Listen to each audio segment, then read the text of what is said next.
Ya, beralih ke informasi berikut, pemirsa, Direktorat Reserse Kriminal Umum Polda Sulawesi Utara akhirnya mengungkap kasus pencabulan di salah satu panti asuhan di Kabupaten Bolang, Mongondo dengan menangkap seorang pelaku berinisial FP.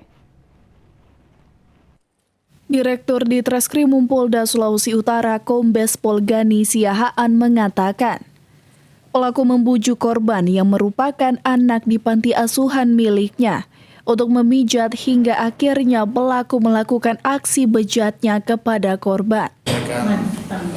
Mas tadi, saya akan menyampaikan kronologis kejadian tindak pidana percabulan terhadap anak di bawah umur. Yang mana kejadian ini terjadi di salah satu panti asuhan yang ada di Kabupaten Bolmong. Panti asuhannya kita kasih inisial AM.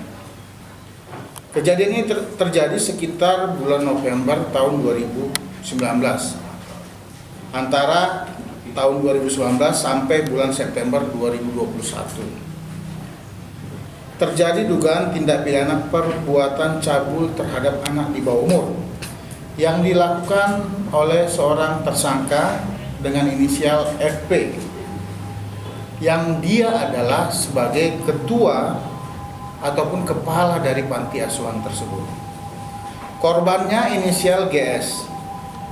Yang dilakukan oleh tersangka adalah menyuruh korban GS untuk memijat, bahkan pelaku memegang organ vital daripada korban sampai pelaku terjadi ereksi, bahkan mengeluarkan cairan sperma. Hal ini sering terjadi berulang-ulang di panti asuhan tersebut dengan modus bahwa apabila korban melakukan perbuatan itu, korban akan menerima sesuatu berupa uang sejumlah 50.000 bahkan sampai 100.000. Hingga kini pihaknya penyidik Direktorat Reserse Kriminal Umum Polda Sulawesi Utara masih melakukan pemeriksaan saksi lainnya untuk mengetahui apakah ada korban lainnya. Atas perbuatannya, kini pelaku sudah ditahan di Mapolda Sulawesi Utara. Eka Putra melaporkan untuk Kawanwa TV.